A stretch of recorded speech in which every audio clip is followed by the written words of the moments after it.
Yes, I'm sorry I stand between you and lunch. You invite anybody. I don't know what's wrong with Tom.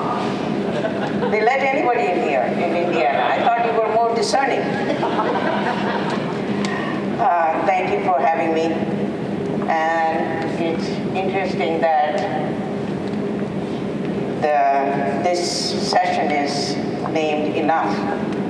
And I also like Tom's theme, Better Together, because what I'm going to talk about is a perfect example of what an NGO that I started and what Rotary collaboratively have achieved in a distant village outside of the city where I grew up. Now, all of you know the theme of this year is Light Up Rotary. And those of you who are not Rotarians, the question is, why Rotary? Why do we need Rotary in the world? Because, friends, the planet is not in very good shape. What happened on October 31st, 2011 to the planet? Anybody remember? The planet's population reached 7 billion.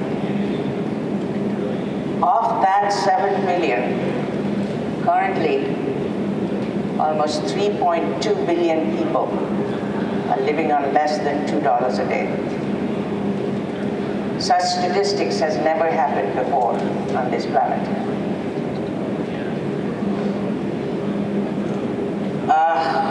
Almost 1/6 the human population are illiterate. 2/3 of that number are women. Jawaharlal Nehru, the first Prime Minister of independent India, said it can tell the condition of a nation by looking at the status of its women. You can just change that one word from nation to the planet. The planet is not in very good shape because so many women are illiterate. And there's a new phenomenon that has happened as a result of this kind of poverty in the world. And that is the rise in child trafficking. Last year, I spoke at the UN and got the numbers directly from the UN. It just became the second biggest profitable business among global organized crime. They earn 134 billion from child trafficking. So, what is that word poverty? If I ask each one of you what that word means, I'm sure I will get many different answers. Here's what the word meant. I don't know what made Aristotle make such a profound statement so many years ago. He said, poverty is the parent of revolution and crime. And my hero, Mahatma Gandhi, said, tolerance of poverty is the worst form of human violence. Here is a graphic that I don't have time to discuss in greater detail, but all the bottom blue and light blue circles that you see are all poverty-related issues. And when they come up, when people have to live with them, what they lead to is frustration. And what frustration leads to is terrorism and violence. What you're seeing throughout the planet, a lot of the basis of that is because people do not have enough food, do not have enough healthcare, do not have ability to educate their children, do not have clean water, do not have sanitation, etc., etc. And overcrowding, all of it leads to frustration, to violence. Here's Oprah Winfrey, those of you know, went to South Africa to do a school, and she did build a school there. She should have worked with Rotarians because she spent $43 million for one school. She could have dotted the entire South Africa with what I did. Anyway, when she came back, Diane Sawyer interviewed her and asked her, why are you going to South Africa when we have poverty in our country? And she gave two very good answers. She said, in this country, there's opportunities for everyone, and there is a safety net. And in this country, when I go to a poor section and children see me coming, they ask me if I can buy them an iPod.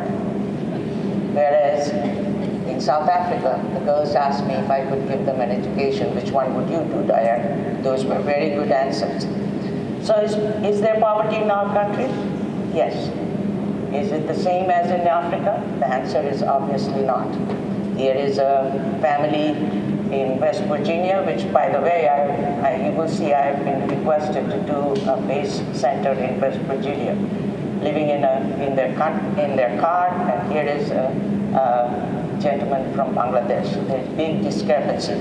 So to understand the different levels of poverty very quickly, this is a graphic my husband designed it for me after listening to me. Imagine that the flat round surface represents society and the ladder represents people's ability to climb out and get to the next level of existence. The less that flat round surface of society provides in terms of basic services, clean water, sanitation, utilities, and particularly education, free education, primary and secondary education. I cringe when I hear US students are dropping out of high schools. If they only understood what a great benefit our society is giving them, and in how it is not available for millions of student children around the world, perhaps they would take it a little more seriously.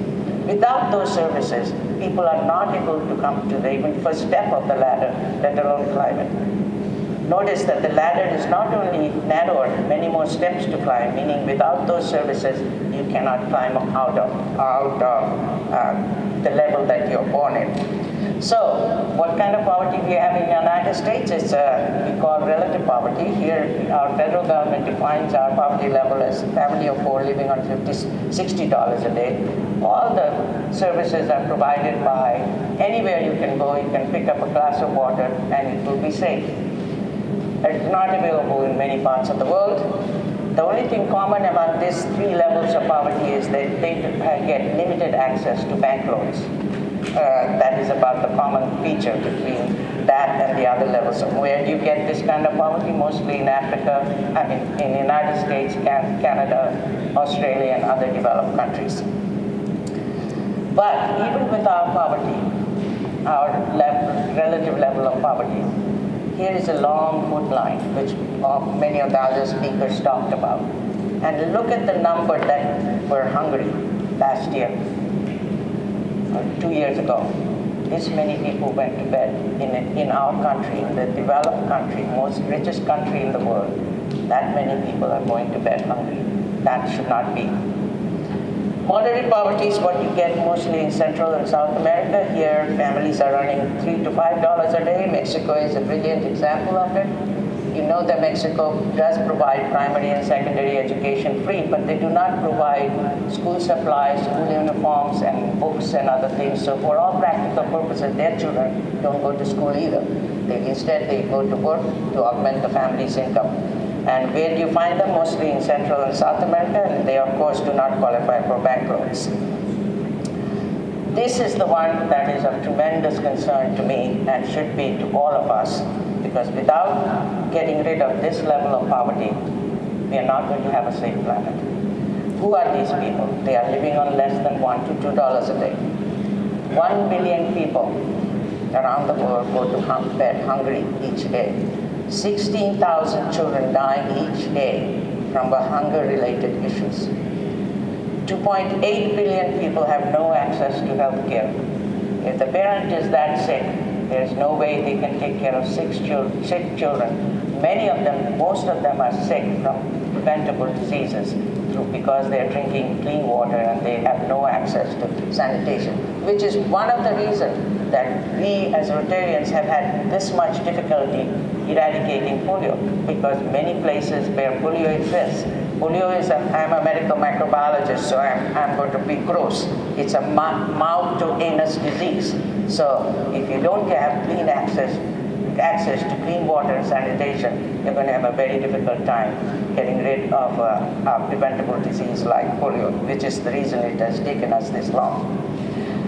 1.6 billion people have no access to clean water, 2.6 billion people have no access to sanitation, and this is another sad picture, is so many children are not going to school. Instead, they are sent off to work as young as 5 and 6 year olds thus carrying on that kind of legacy of that kind of poverty onto the next generation.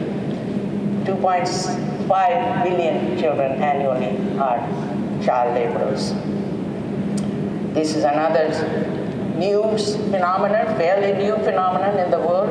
Annually, 300,000 boys are abducted under false pretenses from their families and a gun put on their hand, and they become boy soldiers. You see them in so many different parts of Africa, Middle East, and so on. If you haven't seen the documentary called Invisible Children, I suggest you see it. They talk about these boys who have no choice, but they become soldiers against their wishes. And this is a picture that I really think should settle in our soul. The biggest byproduct of this kind of poverty is these people have no hope, no control over their destiny, no ability to do anything. Any demagogue around the world prey on people like this. They gang rape their wives, they take their girls, make them prostitutes, etc., etc. They have no way to respond. Here is a new statistics, and don't just think that it's only happening in Southeast Asia. The girl on the right is Southeast Asia. Children that are made into prostitution. In Cambodia, they're selling girls as young as 3 and 4-year-olds for prostitution. They're taking older brothers, making them into pimps, and they're selling their sisters for prostitution. The girl in the middle is in India, and the girl on this side is United States. There's huge rise in child trafficking in the United States. And in the United States, child trafficking is high tech. They barcode the girl. They put chips in them so they cannot run away. And the average age of girls in the United States that are drawn into prostitution is 12 to 14-year-old. They are running away from home to avoid abusive situation or running away from foster homes. Within 48 hours of them hitting the streets of the United States, a trafficker picks them up, and they are trafficked for sex trade. Here is some alarming statistics. 20 to 30 million slaves in the world today. There are more slaves in the world today than when the United States had slavery. Average cost to buy a human being is $90. 600,000 to 800,000 people, mostly girls and women, are trafficked across international borders. 14,500 to 17,000 per annum are trafficked into the United States. 300,000 children in the US are at risk each year, commercial sex exploitation. I just served on a panel in San Diego where the San Diego police chief was speaking and a female FBI agent was speaking. These pictures are from the FBI file, barcoding for keeping the girls confined. So what can we do? With this kind of statistics in the planet, good thing we have to work together to solve the problem. Believe it or not, the best way you can change things around is begin with the education of the girls and women. Now, all you men in the room, I'm not a female chauvinist oink oink. I'm not. Why is a girls' education and women's education? Because it is seen that if you go to a rural area and you educate a boy, you do improve that individual's life. But boys as they are, as soon as they're educated, they leave the rural area and go to an urban area to find a better job. Whereas a rural girl, if you give her education, particularly beyond the 6th grade level, she marries later, she has less number of children, and if you give her microcredit like we do in Rotary program, she does successful business. And women are nurturers, so they want their families to live in better environment. So they take part of their income and put it back into the community, and soon the community changes. That's why this formula works. Here is a Muslim queen, the current queen of Jordan. she got it. She said, we know that if you can get girls into school and keep them there, you can change the course of a nation, change that to planet. Knowing all this, and first of all, women are in very bad shape in the planet today. 1 billion living in extreme poverty or moderate poverty. Here is an African proverb. Somehow or other, the continent of Africa seems to have forgotten it. If you educate a boy, you benefit an individual. If you educate a girl, you benefit a community. So knowing all this, in 2003, I started an organization called PACE, Promise of Assurance to Children Everywhere, with the idea that we would just be two simple mission statements, that we would start with girls and women's education. And the second one is the most important one. I wanted to do a model that can be duplicated throughout the world. And guess what? This dumb woman thought she would change the world. We are almost duplicating it in many other parts of the world. I didn't know any better. Talk about being dumb. Anyway, we started with a simple rented facility. When I first came here for Tom's dad's Zone Institute, that's where the school was. But in 10 years, this is the current hub. This is the new school building, and it has become not just a school, but a hub to change that community. Look what we have done. This is talk about hunger. The reason we were able to get the girls to school is because we feed them. We feed them 2 meals a day, okay? And that decreased the family's income of when you're earning less than $1 a day. You don't want to, if you save them the money for, then they wanted to only feed the boys. But now the whole community changes because we showed them how to do this. It is a very fancy, wonderful school that we have been able to create both as PACE and with collaboration with Rotary and the Rotary Foundation. They had this wonderful science lab, music lesson, sports, you name it, yoga lesson, etc. And our girls who were, the reason I got started in this village because they were selling these girls at the age of 5 and 6. Instead of getting sold, they are now educated. They're getting internship in 4-star, 5-star hotels in the city. There's one. And we have received a lot of awards for doing this from India. But guess what? They had this fancy school, but it wasn't working. Any idea why it wasn't working?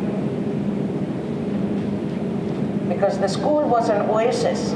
They came to the school, beautiful campus, just like a Western school. But outside the campus, there was no infrastructure for the girls to survive in. Their houses, there was nothing on the village. So decided it wasn't working. They needed to have the infrastructure. So of course, being a Rotarian, I partnered with the Rotarians worldwide, working together with Rotary and the Rotary Foundation. And because I love our Rotary Foundation's mission statement, if you haven't seen it, here it is. To enable Rotarians to advance world understanding, goodwill, and peace through the improvement of health, support of education, and alleviation of poverty. That's exactly what we are doing. And it somehow all matches very well with the UN Millennium Development Goal that was developed in 2000, or 8 goals to alleviate this kind of poverty. And I love our new grant model because that is exactly what we need to do to change community one village at a time. And here is a working model. In 2009, because all of your donations to the Rotary Foundation, thank you for when Tom is asking you to donate to the Rotary Foundation. It is not about the money. It's about the human lives you're changing by giving money to the Rotary Foundation. Because all of you donated to the Rotary Foundation, in 2009 we were given a $331,000 grant. Look what we have done with that grant. We have completely redone the village. We are putting 40 water wells, each one 1,000 feet deep because there is natural arsenic in the groundwater in that part of India. 400 sanitation units. We have held innumerable health camps. We have given them ambulance. We have educated the women in adult literacy program and vocational training. The women are now master tailors. 10,000 fruit trees have been planted.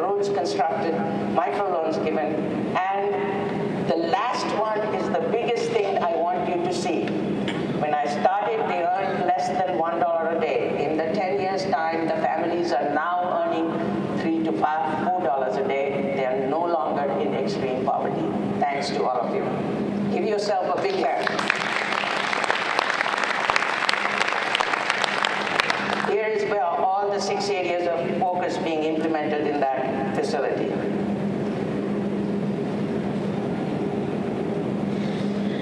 It is an interesting sanitation unit. It's a 2-hole. They use 1 hole, and when it's filled up, it's closed up, it biodegrades, and the villagers can sell it as a fertilizer. So not only do they have access to the sanitation units, it's also a source of income for the villagers.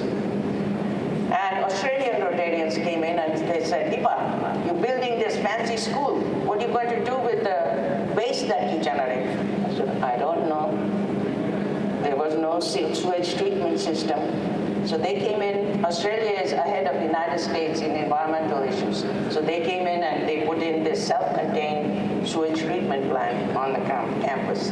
It's also very rural, very rare rural school in that it's completely environmentally sound. So this crazy woman started with the idea that let's just do a school for 25 girls. Look what has happened with the help of us working together. Not only have I set up a model, but we are now duplicating it in Mexico. The First Lady of Honduras just gave us $1 million and 11-acre land to duplicate it in Honduras. And I have a request. I just came back from Romania. They want me to do it in Romania, and Rotarians in Appalachia area want me to do it in West Virginia. Here is the one in Calcutta on your right. Here's the one in Mexico. And the other thing that I never planned on doing, that this would become such a thing, is for our children from developed countries to go and learn firsthand what this kind of poverty is and what they have to do to alleviate it. This has been one of the most successful aspects of doing this. So much so that Ohio State University and Miami University, where I did my master's, just adopted Piali Learning Center as the field studies center for their international studies program. Their first group of university students are arriving there on August 8th. Oh, back.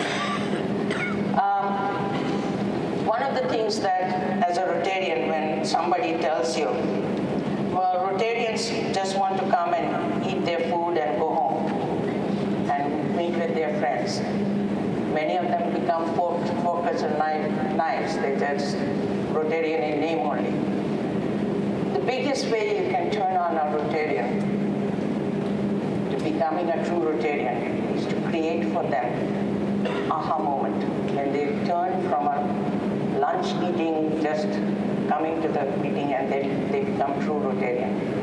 And that, I'm sure all of you who have been Rotarians for a long time have that one moment when you say, that was my aha moment. I want to tell you quickly about my aha moment. And that has happened when I went to do NID in 2006. I was sent to with 4 others to go to polio immunization in a town called Patna. 4 of us went there. One of them, name is Jim Lewis. Jim is an ardent, he's a polio survivor. He's also an ardent Catholic. He found out that Asia's oldest Catholic church was in the city of Patna. And he asked us, Deepa, is it okay, all throughout, all 3 of us, is it okay if we go visit that church? Would you come with us? We said, sure, we'll go with you. But we didn't know that there was an orphanage associated with that church. The day we visited, there were 56 abandoned children in that orphanage. And 1 sister assigned to take care of all 56 children. The first incredible thing was all 56 were girls. Not a single boy was discarded in that part of the world. And you know, human brains need tactile input to develop properly. As soon after they're born, they need to hear their mother's heartbeat. They need to be caressed. They need to be held. Not only human beings, even animals need that. If human brain does not get that tactile input, the brain will send signals to the body to self-stimulate itself. So it was a small room, about this area with about 13 to 14 cribs. In each crib, there were 3 or 4 girls placed there. The older girls who could stand up, because they did not have enough tactile input, they were all doing this, doing self-stimulation to each other, to their own bodies. Seeing this, tears coming down our cheeks. The poor sister didn't know how to console us. I noticed that in the corner there was one crib that looked like it had an infant girl just lying there. I don't know what attracted me to that crib, but as I walked there, I asked the sister what her story was. Sure enough, a few hours before we arrived there, that little newborn girl was snatched away from the mother the minute she was born, and the father dropped her off at the door of the orphanage. Her umbilical cord wasn't even severed properly. So hearing this story, I went over. I was instrumental in starting the NICU facility in the hospital where I worked. In the United States, even if you pick up neonatal babies, they will wiggle a little bit. I went and picked her up. There was no response in her body, so much so that I thought she was dead. So I just held her like this and noticed her chest cavity going slightly up and down. So I knew that she never heard her mother's heartbeat. So I decided to hold her and have her listen to my own heartbeat, not knowing that Jim Lewis was taking my picture. And sure enough, after hearing my heartbeat for a few minutes, the baby's body stirred. And the exact moment when the baby's body stirred, Jim took this picture of me and gave it to me as a surprise gift. I'm 74 years old. This picture sits very prominently in my family room. It gives me the courage to keep up with the schedule that I keep, trying to be the voice of so many who are voiceless around the world. So today, my friends, I ask you to work together and join in our effort to change the planet. And as you do, imagine the possibilities. Never give up. Serve others. Participate in the solution. Instill values. Teach those in need and energize the world towards peace. Because only if we can work together can we give this as a gift to the planet in a few generations. I don't know we have time for the video because our children's future and their children's future depend on us taking action now. So there is a video, but we are way late behind the time. You want to see the video? Okay, the video.